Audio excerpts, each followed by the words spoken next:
Hi everyone, welcome to Hawkstack Technology. Today in this video, we are diving into a super useful topic, that is your cron job in Linux. We will cover what they are, how they work, and then I will show you a live demo so you can start automating tasks in your own system.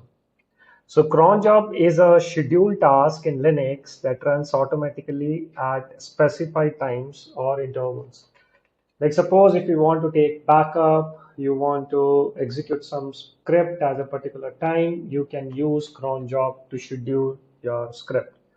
Like think of it as your personal assistant that never forgets to run your scripts, whether it's a daily backup, your system updates, or sending a particular report at a particular time.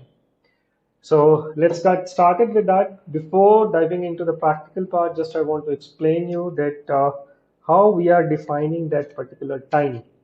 So here I'm going to type 5 stars here, each star having a particular meaning here. The first one is your minute. It represents minute.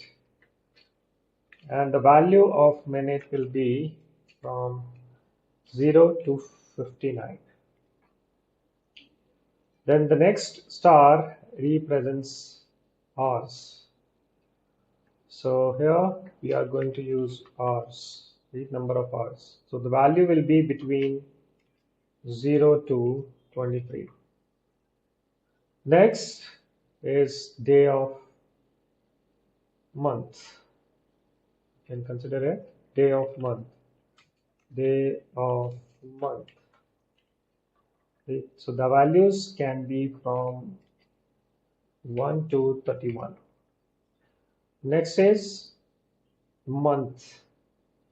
In which month you want to execute that particular script or your program. So this will be month, and the month value we can define from 1 to 12, or you can define a short name with Jan, Feb, March, April, and so on. Next is your day of week. Day of week. So here we'll define that day of week. So the day of week will be from 0 to 6, 0 to 6, or you can define it as Sunday, Monday, Tuesday, Wednesday, and so on.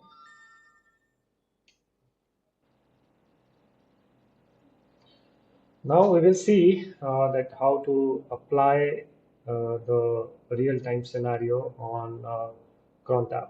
So what exactly we are going to do is, like I'm going to create a particular script here, demo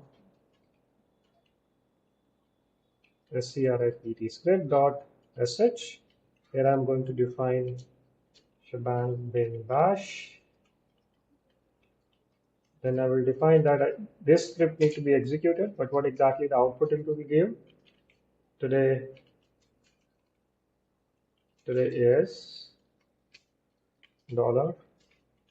Date is going to put the data in var log demo cron.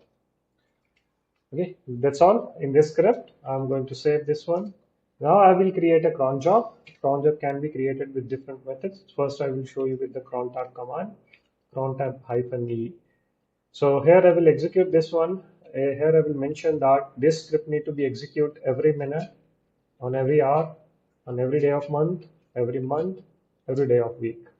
So which script is going to be executed with which command, so that we have to define the absolute path for it. So I'm going to check out the absolute path of the command bin bash,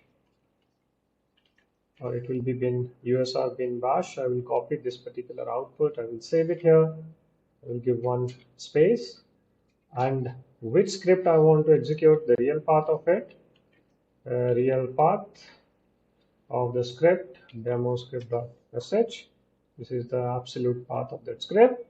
Then I will change the permission because the normal or the root user don't have access to execute this particular script. I will give the execute permission. Once I will save it, the cron job will be created. Now to verify it is going to be execute or not, crontab -l command will execute. You can see that output that every minute this particular cron job is going to be executed. Behind the scene, there is a service which is actually responsible to execute every minute. That is your cron.d service, which is going to be executed every minute, right? So let's see, wait for the particular file or the script need to be executed, demo this. So I can check out the log var log cron. It will give me the detail once it will be executed. So once it is already been executed, so we can check out the output. So how we can check? We can go and read at what time actually it is going to be. It is executed actually. So here today is Monday. It is once it is executed. Now for the next execution we will wait. So till last execution was 15:14:01. Now let's see the next one. Here we go. It is now executing 15:15. That means each and every minute this particular script is going to be executed. So now it's your choice, like how you are going to define the properties of that cron job. So crontab -e, if you want to edit the properties here, you can edit it.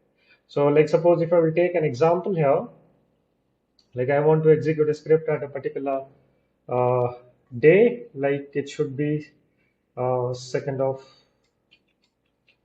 every month.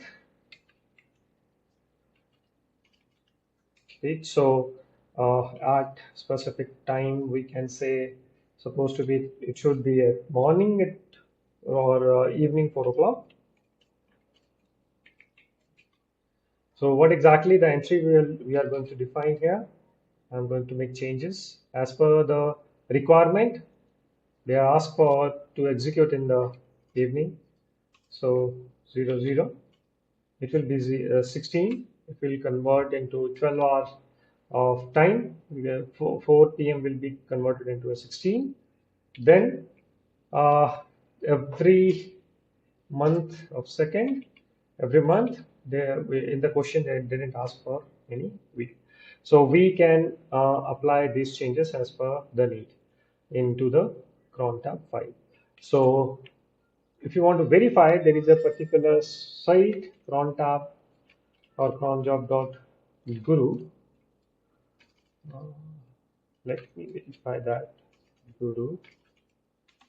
Crontab Guru site is there. You can go and you can just put that particular values that I defined. So here it is saying that at 16 on day of month second, it is going to be executed. The next execution, it will be at 2025 7th month 2nd of 7th July, and it is going to be executed at this particular time. So you can take help of this particular website. It is very easy or handy to use it. Then you can make changes here. Apart from this, you can remove the cron job. It is simple, crontab -r. It is going to remove it. Then you can verify with the crontab -l. You can see that no cron job for root. Even you can create a cron job for the user. Here I can define the cron job for the deep user. So in the same way that we define for the root user, we can define the time, then what script need to be executed by which particular shell, you can define that. Correct. So apart from this, there is one more file you can create in etc cron.d. Here you can create your own file like root, but you have to define the things similar way, but you have to add by which username you want to execute that particular cron tab. Then rest of the properties will be same as it is. First shell, then script, then save it. So the extra value that we are adding is the name of the user. So if you are creating a file in etc cron.d root, so let's verify tail-f var log cron. So let's see, is it going to be executed or not? We'll wait for the next couple of minutes.